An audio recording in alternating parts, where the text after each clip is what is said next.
Afternoon. Yes, it's afternoon already. Unbelievable. Welcome to Earning a Degree at UTM and Being Able to Pay for It Too session.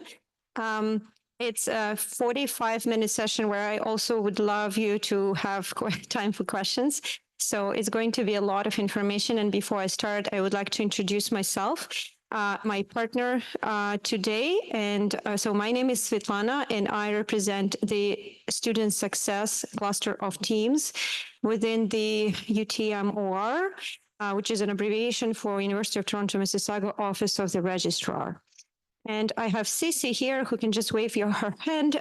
She is one of our wonderful work-study students, peer leaders, who helps us connect students with advisors of all kinds of sorts we have, academic advisors, financial aid advisors, registration, and make sure the students understand, know, and use all the services and all the information that we have for them. So also would like to make two kind of disclaimers, and maybe you will find this fun. I will waste a minute or less on that. When the organizers of this great orientation event asked me to do this presentation, they offered a meeting for me to understand the audience better. And I had a good laugh because I think that I am probably the best possible one for this presentation because I may as well just be sitting there. I'm one of you. And I have to tell you, it doesn't make any of these jobs easy.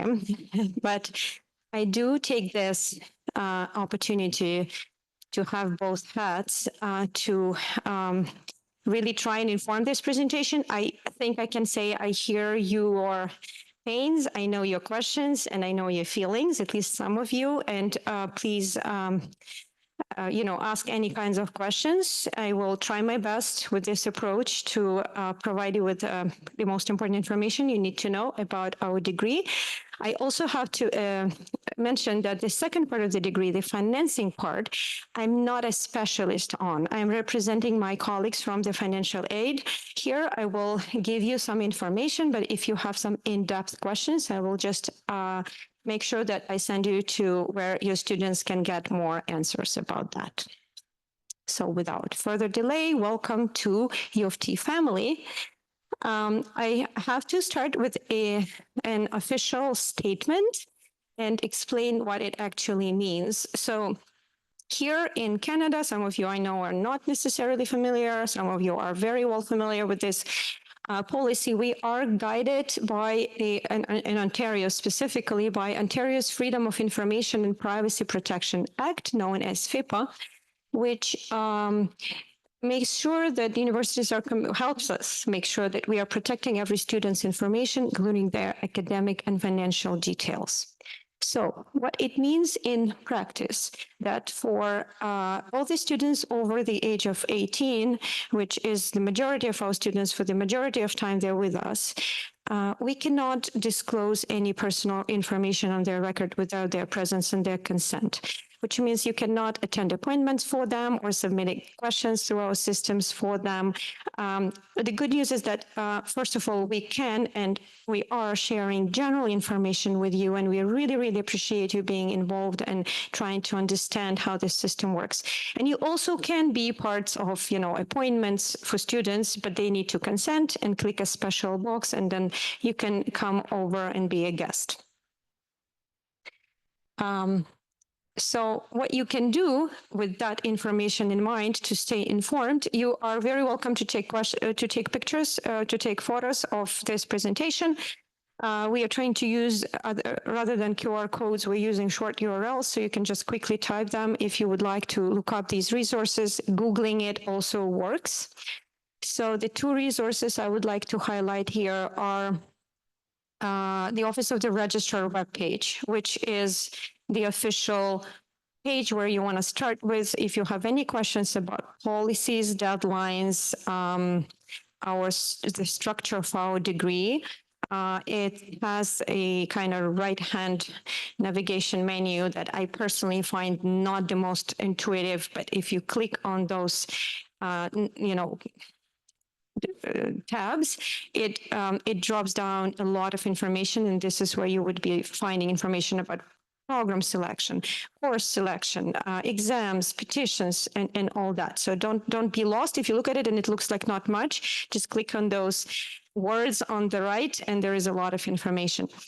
And UTM calendar is your students and yours, if you want to be engaged, Bible in terms of all the programs we offer, all the course we offer, and of course, all the academic policies, which I must mention.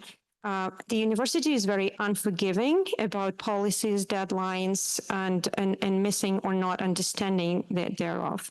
And same goes, by the way, for the expectations in terms of academic integrity and the student code of conduct. So we recommend that you take a look at those documents and policies and make sure that students understand, because of course the well-known legal principle applies here. Not to scare anyone, but just to give you a fair warning that not knowing of the law does not exempt you from being prosecuted for violating the law, and same stays here. And if a student finds themselves in a situation where they've missed a deadline, violated a policy, the consequences can be quite serious. All right. Now I'll spend several minutes kind of walking you through a very high level understanding of or structure of our degree. So we talk about U of T degree. It's not a mistake. We don't talk about UTM degree because all students, regardless of what division they are with, and we are considered to be a division of U of T, they get a U of T degree. And these requirements are the same. So students need to complete at least 20 credits. For those of you who are outside of the system and not familiar, we use credits to kind of count how much time and work they've spent at university. We also, of course, operate with the word course, and most of our courses weight half a credit, but we do have some courses that weight full credit, and that's why we count by credits. They also need to satisfy their program and degree requirements. And one of the most important degree requirements is that they need to complete a legitimate combination of programs. And I will quickly walk you through that as well. And the final important requirement is that they have to earn a minimum of 1.85 CGPA, cumulative grade point average. That is on the scale of 4.0 being the highest. And it's, of course, not the greatest GPA you want your student to graduate with. This is the bare minimum for our default degrees, which we have 4 here at UTM. We have 4 degrees to offer. Honors Bachelor of Science, Honors Bachelor of Arts, Bachelor of Business Administration, and Bachelor of Commerce. Okay, so a little more on the program requirements. Your students will also be able to see, by the way, if they use Degree Explorer, take a note of that and suggest it to them. If they don't know about it yet, we strongly suggest they use it because it makes the degree requirements super clear, and it as they go and progress towards their degree completion, they will be able to see what exactly is already done and what else needs to be completed. So there is a number of courses of certain level that they need to complete. For example, minimum of 6 credits of at least 300 level have to be completed. And also we have distribution requirements. So this is something that sometimes is not very obvious to all students right away. And some universities use different language to describe these, but these are essentially, this is a requirement that every student, regardless of their academic interests and their specialization, takes at least 1 full credit from all 3 areas of disciplines, so humanities, sciences, and social sciences. And of course, for most students, one of them will be taken care of, because if they are, for example, a management student, then the social sciences will all be good, but they need to make sure they do their sciences and do their humanities and so forth. So we do recommend that they take distribution requirements early, ideally in their first year, because one of the huge rationales behind them is that we want them to explore, expand their horizons. And very, very often we then see that a distribution requirement turns into a minor or sometimes even a major, because they open up new interests, they explore new areas. And that is what we want to encourage at university, of course. So a little more on that requirement for programs. Most students, the most typical combinations of programs would be either one specialist or two majors or one major and two minors. But really, the rule is, and I like to be transparent about it, that students can enroll in and complete up to 3 programs, and one of them, if there are 3, must be a minor. So that means that they can do theoretically 2 specialists, which would be very challenging and probably not the most time efficient way because they may need to go above 20 credits, but possible. They can do a specialist and a major, they can do a specialist and a minor, and so forth. Okay, so please let me know if there are any kind of questions about these technical sides of what I just mentioned. Immediate questions? If not, I will move on to several slides and points I would like to share about what to expect in terms of their first year experience here at UTM. Yes, please. Same. No, so that's a very good question. So maybe going back here for a second. So the reason why we use this, we call it the ice cream scoop representation. It's like, you know, some people like vanilla and nothing else, and they will just have one large scoop of vanilla versus someone who wants to try different flavors. So this is the idea. A specialist has the largest number of credits, and it varies.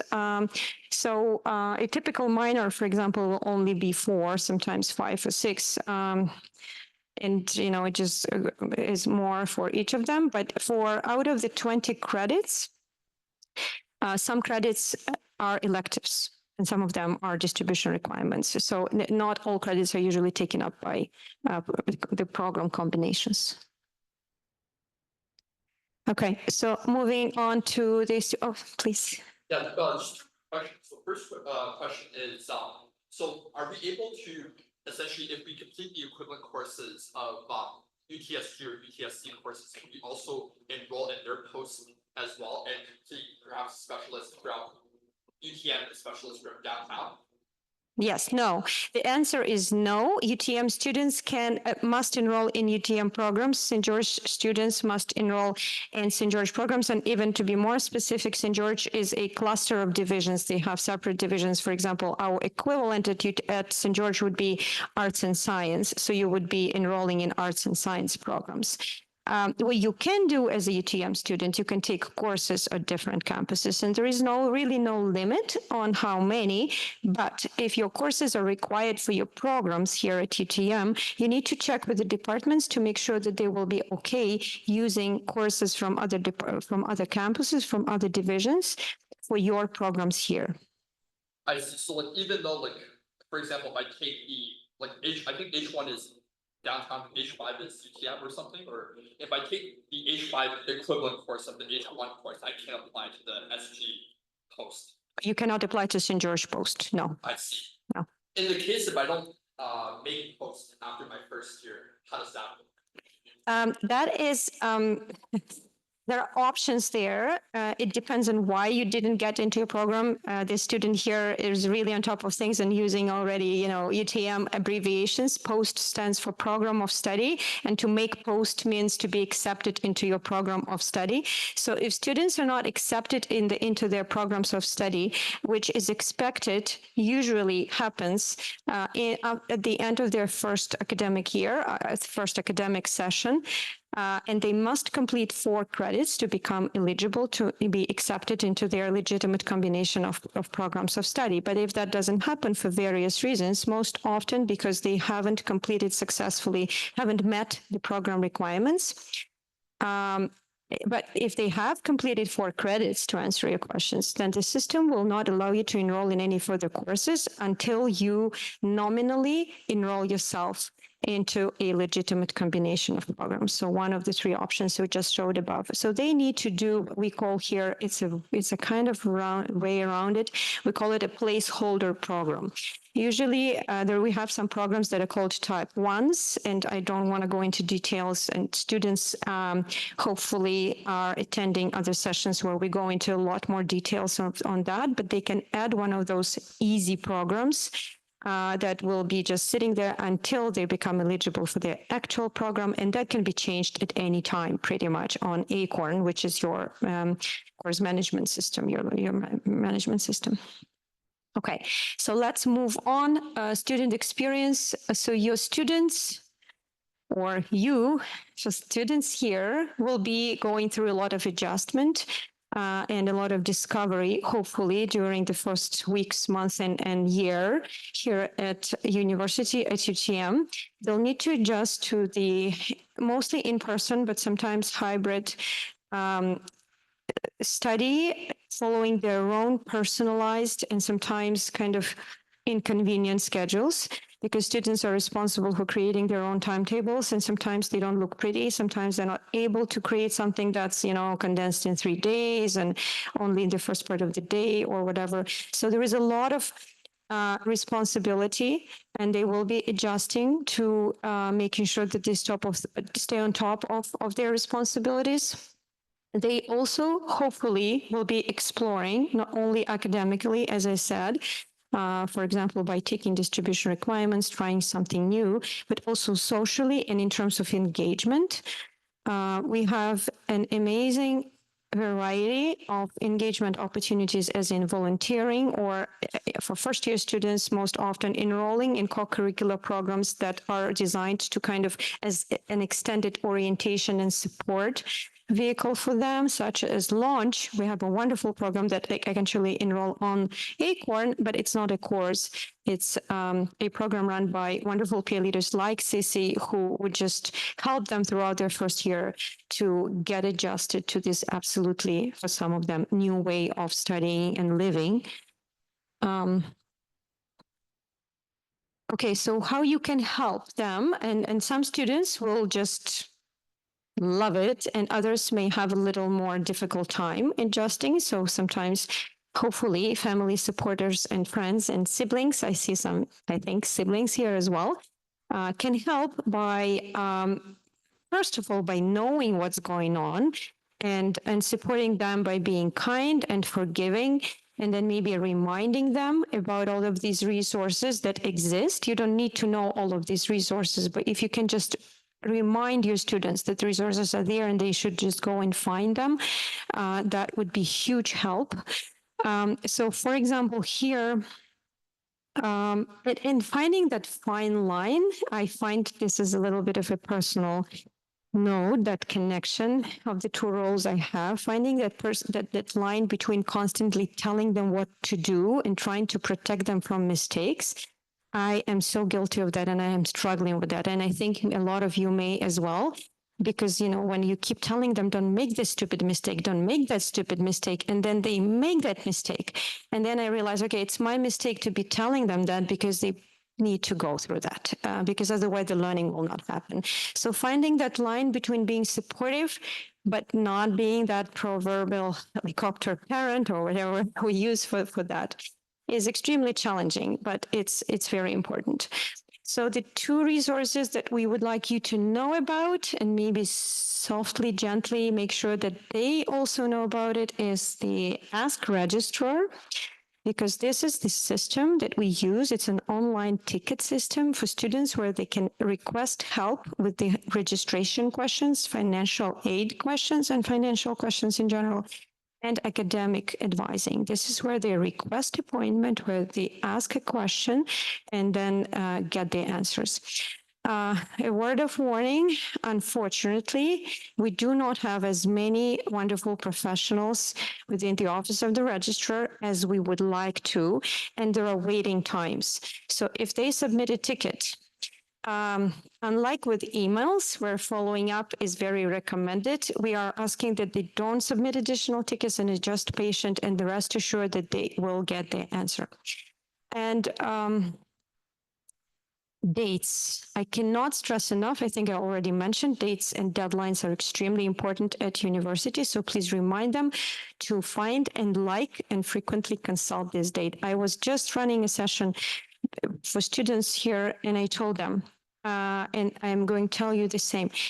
Never believe or rely on anyone telling you, oh, the deadline for this is such and such date. Go to the source, because people can make mistakes, dates can change, and relying on that and then finding yourself in a situation where you missed an important deadline, which cost you a lot of money, or a failing grade on your transcript, it can be quite stressful and serious.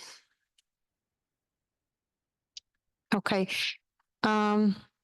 Yes, so encourage them to learn about services, encourage them to go find help, ask questions. There are multiple places on campus.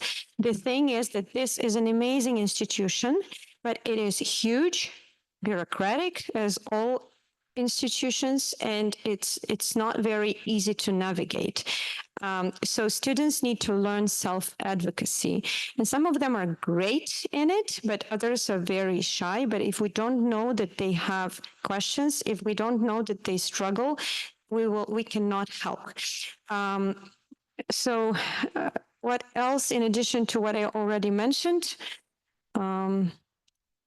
Current Students is a good compilation of services that we offer, but they also can find those services from specific websites. For example, the Office of the Registrar website that I already mentioned.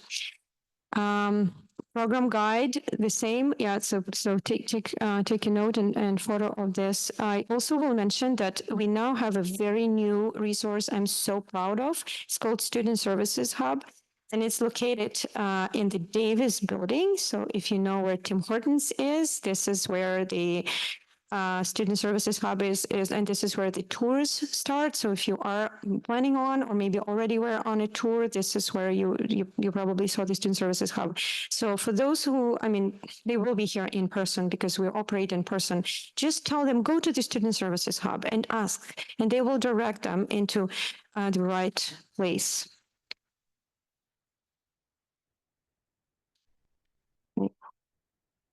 All right. So yes, okay, this is the last resource I'm going to recommend today. But remember how I said, unfortunately, we don't have resources to sit down with every one of them one-on-one and have these wonderful conversations.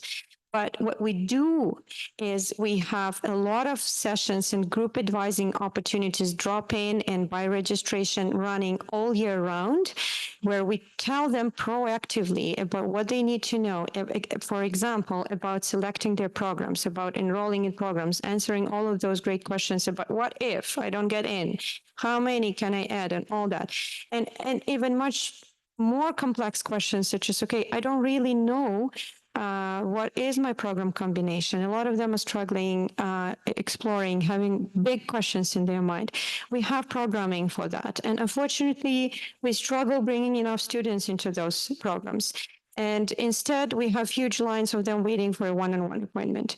And of course, sometimes one-on-one appointments are warranted, but when they come and learn together, they learn from each other, they learn from each other's questions, and they make friends, and they just learn about information early. So please encourage them. Tell them that we have great webinars and in-person opportunities where they can learn to be their own academic planners, which they will.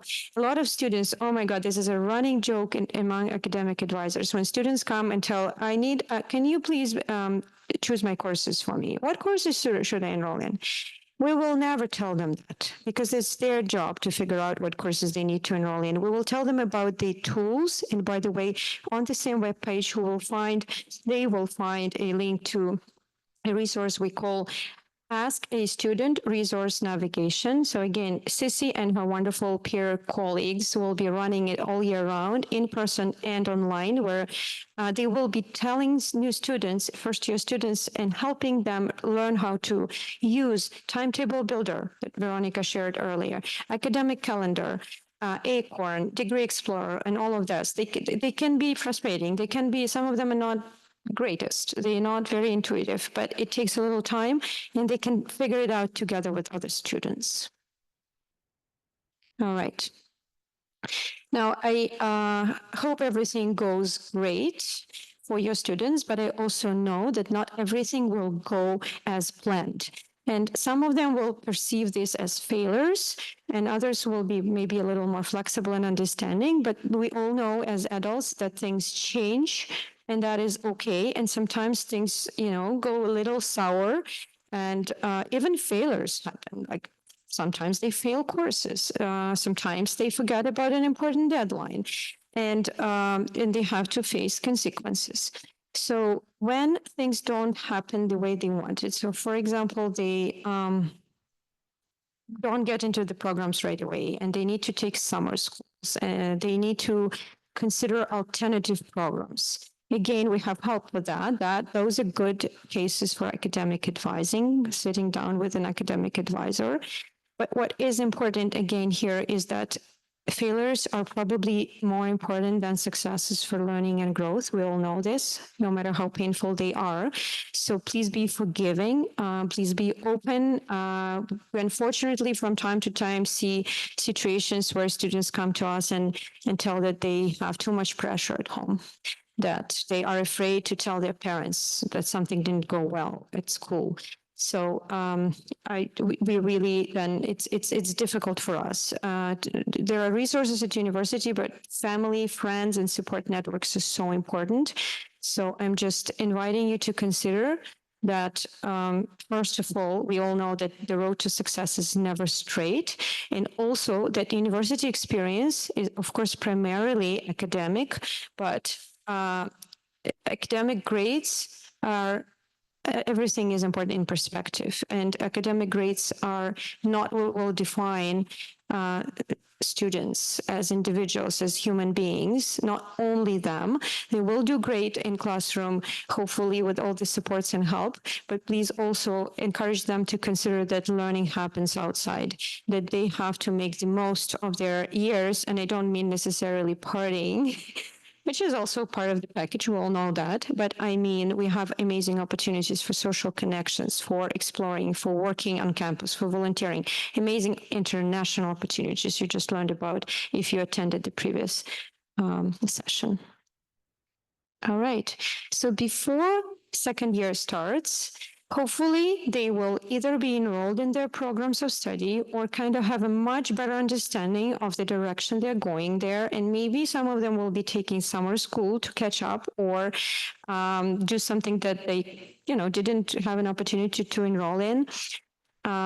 They may need, as we already mentioned, to readjust their plans or hopes for programs because they, due to various reasons. And if things really don't go well academically, that does happen sometimes. A number of our students find themselves on academic probation, for example, after their first fall-winter session. It's a challenge, and it's a serious challenge, but it's not the end of the world, and we do have supports for that as well. So specifically, I will highlight for you the program that is another thing I'm extremely proud of here at UTM. It's the program run by our Academic Skills Center. It's called PASS, Promoting Academic Skills for Success, and it's a program to help students design, improve their academic skills and pick them up after an academic failure and become better students and kind of come back strong, either after suspension or to prevent suspension and get back up to better CGPA after being placed on probation. So, and Ask Registrar we already mentioned. All right. So that is the time when I'm transitioning to talking to you about financing your education, where, as I already mentioned before, I will share information with you to the best of my abilities. So this is, again, you can take a picture of this if this information is new to you, but these are the typical tuition fees, domestic and international, and these are just some estimates of what it takes usually. Of course, this is very average for students to finance their education, and these amounts are in Canadian dollars.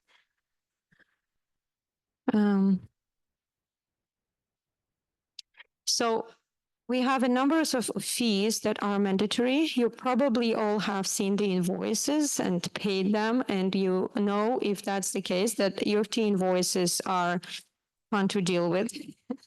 They are not the easiest read, but they do detail what you're paying for. So students pay tuition fees that are mandatory, and they also are paying ancillary fees, which are also, most of them are mandatory and not possible to opt out.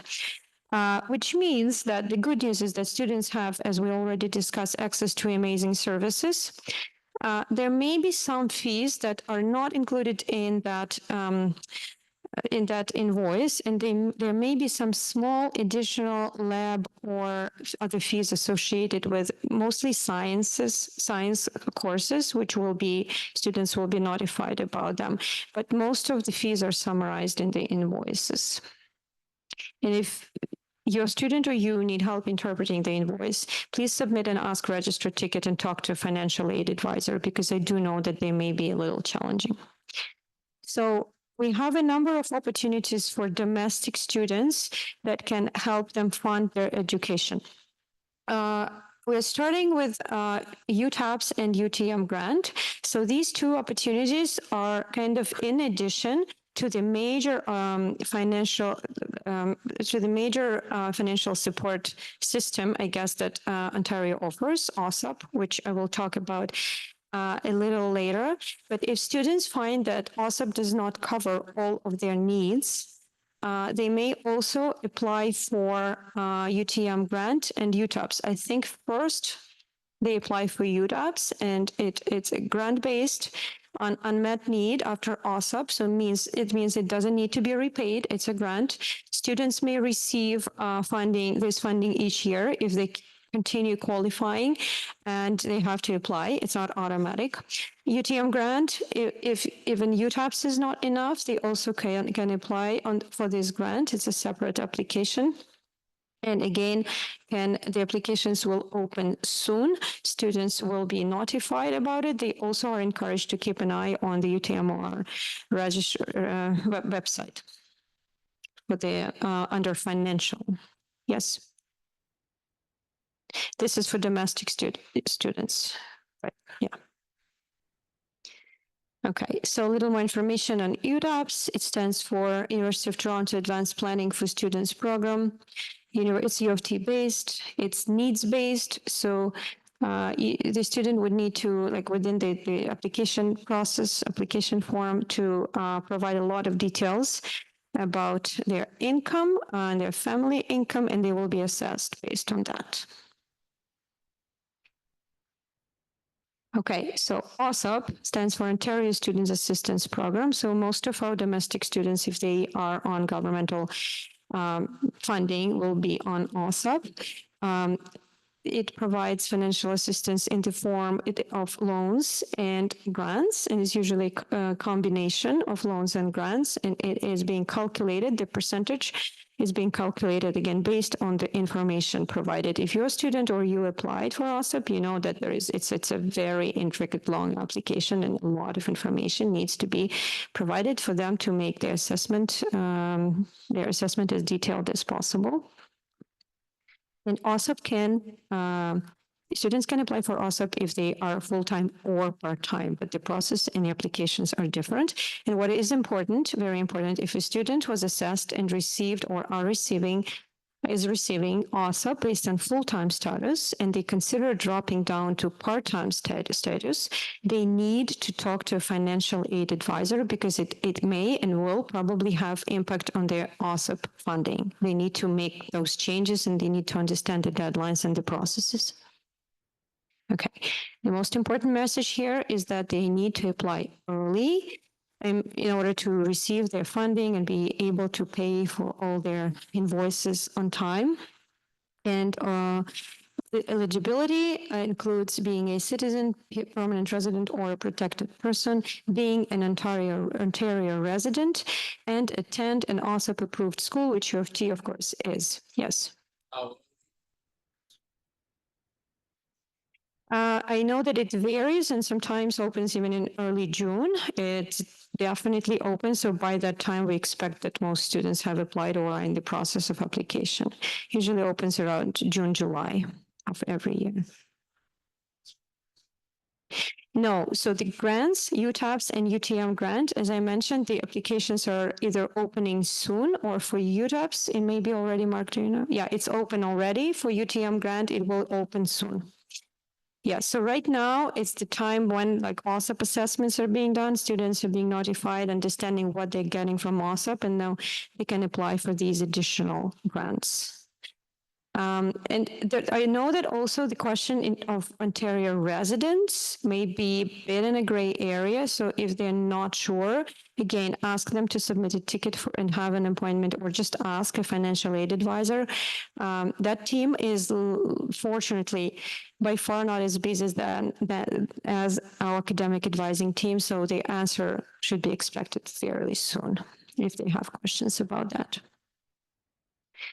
Okay, so a little bit on kind of estimating your budget. So what is taken into consideration by OSAP when they are considering applications? So they are looking at all the expenses. So students need to be very honest, but also not unnecessarily modest in their estimation of their needs, what I've learned. If they anticipate travel, they need to include it there. That's related to their studies. They also need to remember that life needs to happen. They need services. They need clothing. They need enough food, and all that needs to be included in their application because they need to demonstrate needs. It's not expected that something, will just come out of thin air.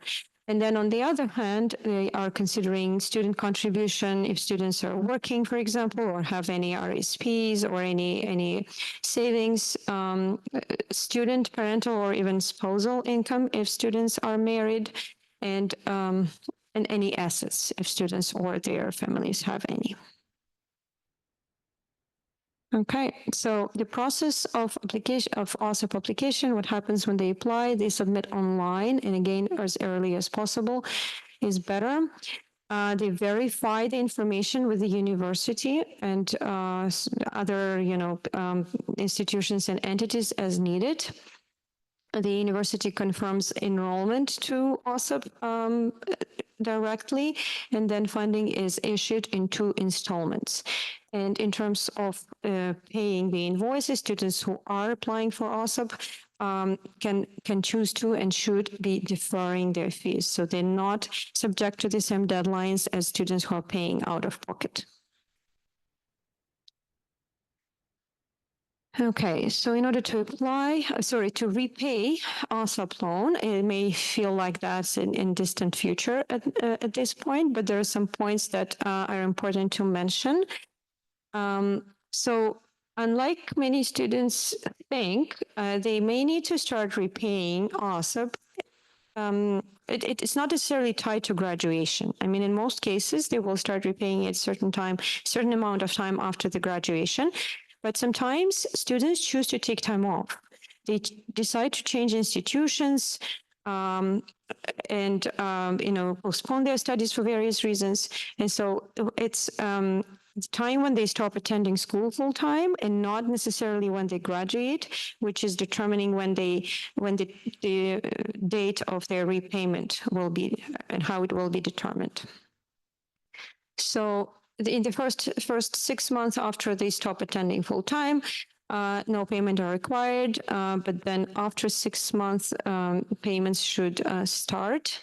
There is no interest on federal portion of the loan, but interest is charged on the Ontario portion of the loan.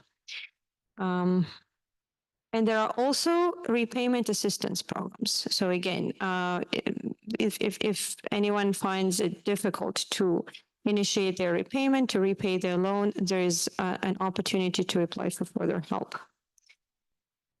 Okay, so in addition or aside from OSAP and other financial needs-based financial assistance, a lot of students are utilizing their RESP, hopefully RESPs that parents were having for them. Hopefully by this time, all these processes are complete, but it's your responsibility to, and usually the RESP companies are really good in sending you tons of reminders. and really good in guiding you through the process. But if you haven't collected your RSP, it's your responsibility to provide them with a letter of enrollment, which students can download on Acorn. We also would like to mention, I think, again, because it was probably already mentioned, that our Career Center is a great place to start to explore employment opportunities. It's not the only place. So all of the departments and supports that we mentioned so far also are great employment opportunities for students. And they can, starting from like after their first year or even as early as in their first year, use a system CLNX, if you want to make a note of that, CLNX, to explore a lot of on-campus work study and casual opportunities to help support themselves financially while getting really meaningful work experience. Okay, there are also awards. So a lot of students or some students come into university with entrance scholarship awards, some international, some domestic, but there are also what we call in-course awards. And there is a lot of them. Some of them have a large number of recipients. Some of them are teeny tiny niche awards that are like only awarded to 1 or 2 students per year. We have an award explorer, and we encourage your students to take a look because sometimes they're just overlooked. And we do have instances where an award is not claimed because no one applied. There are various other opportunities that are specific to UTM. Start with uoft.me UTM scholarships and explore. Okay, and there is also a helpful tool, especially for someone who is, for students who had the privilege of having their finances being managed by their families. And up until recently, this is of course, a very important time for them to start becoming more independent in terms of finance planning. So they can start with this governmental financial self-assessment quiz in terms of financial literacy, helping them with budgets, estimates, and sometimes handy when putting together those needs-based applications for funding. So I'm sure most people here know it, but it is very important to have a viable financial plan. And all plans should be reevaluated on a regular basis to make sure that budgets are still sufficient. And if a student realizes at some point that they do actually need further assistance, their first stop again to ask about what can be available is our team of financial aid advisors. And that is everything I had to share with you. And I'm not sure how much time we have. I'm not in a rush. I can stay here. And I think it's the last session for today. So if you have any questions for me or Sissy, who has wonderful experience as an upper year student and also someone who works on campus, please, it's your time.